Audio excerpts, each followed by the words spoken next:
Good evening, comrades. This is Brother Jamala, also known as Brother Soldier 4D.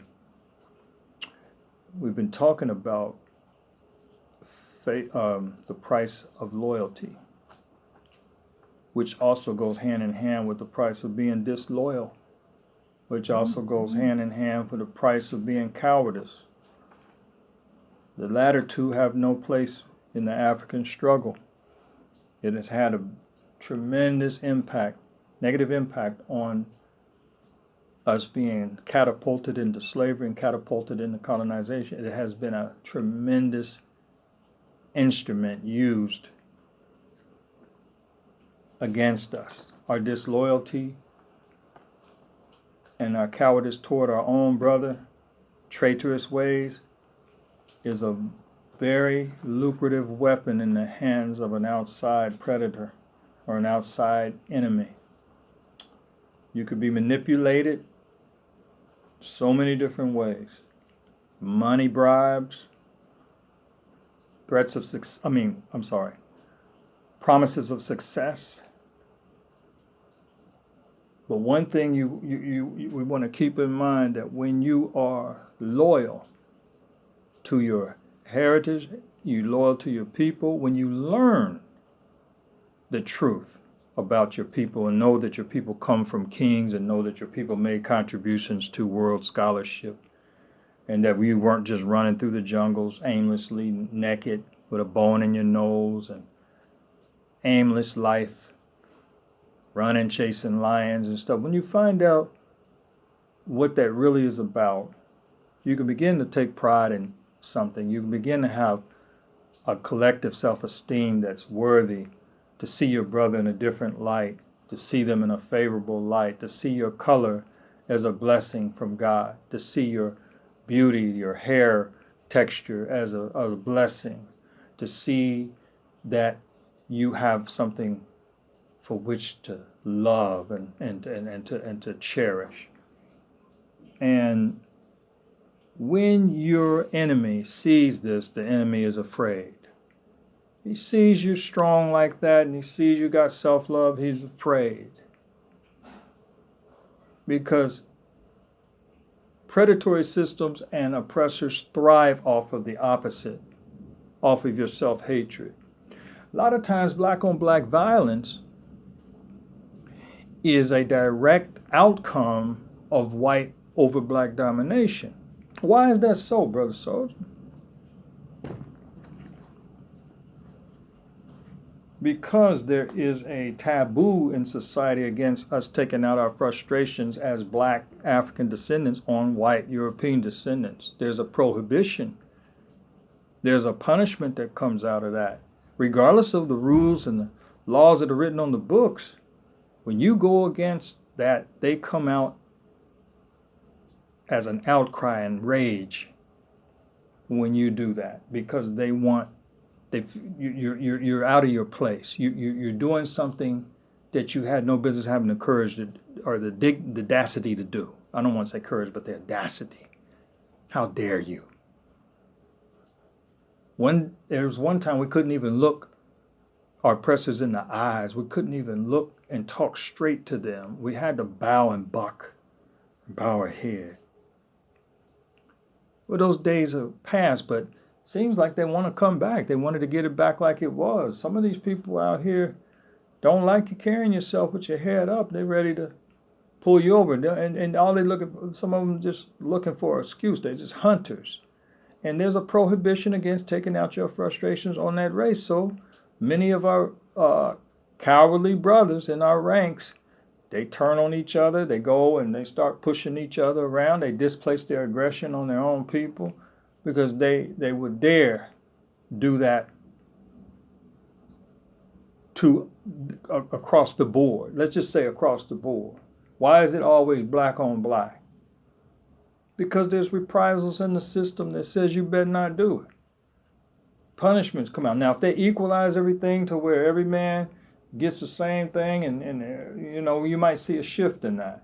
But right now, it's a prohibition against blacks getting any upper hand in a battle with their oppressors or members of their oppressor group.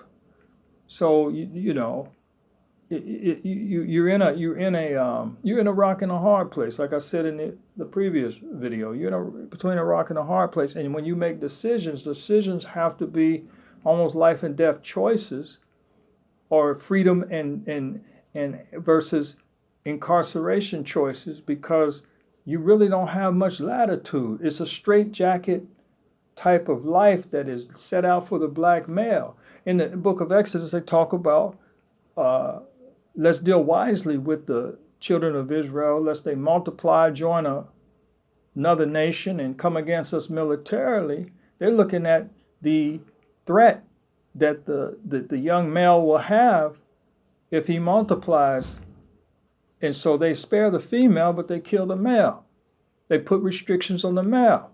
They put chains on his ankles so that he can be limited. They clip his wings so that he can't fly high, soar like an eagle. They keep him restricted. They keep him under their thumb. They keep him under watch. They keep him under surveillance. If he steps to the left or the right, check him. If he stands too tall, check him. If he rises too high in economic status and power, find something on him and bring him down. If he's got crap and skeletons in his closet, expose it, bring it out. Do anything to keep this dude under control. Keep him afraid. Blow his brains out. Give him a message. Preemptive strikes so that he doesn't have the balls or the audacity to stand up and say enough is enough. Let him, when he attacks his own, reward him.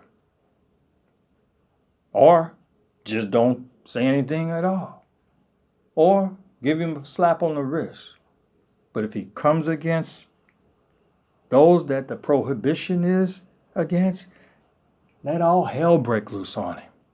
That he wished that he had never, ever touched a member of the oppressive race. Now, those who are innocent, it's not going to do anything to you, but those who are guilty of it, you know what I'm talking about. I'm sitting in a little bit of darkness because the power is out, but I'm still rolling with this. So if you don't mind a dark man being in the dark shadows, and I'm breaking bread with you and teaching life, then don't be dismayed, okay? Because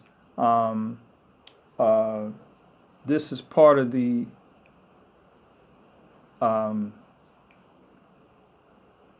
this is just part of the this is just the way this has to play out, because I'm not going to wait for the lights to come on. I mean, if it's very poor quality, then I can do it again. But anyway, as I said, there's a prohibition against black Africans taking out their frustrations on European.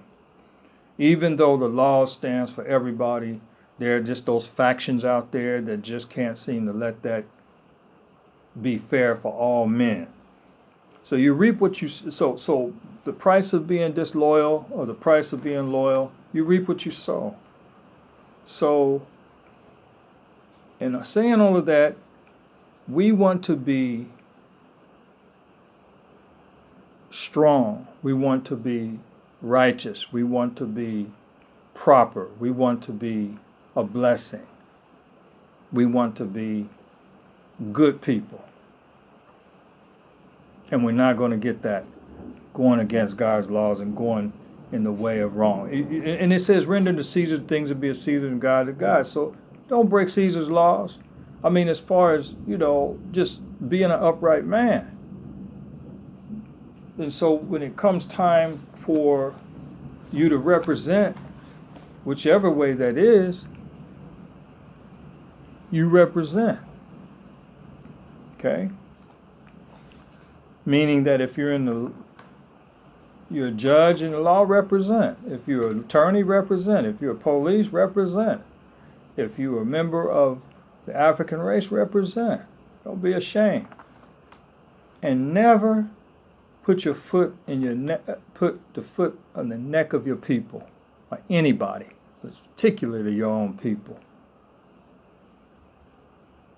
Check those in the house. They said, a man's enemies be they of his own household. Check your household members. Check them.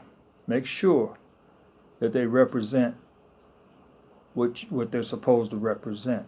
And if they don't, you have to expel them. So, I've said enough, and I hope that you settle and let this sink in. I flowed this time. I have lots of notes, but I try to flow and just speak.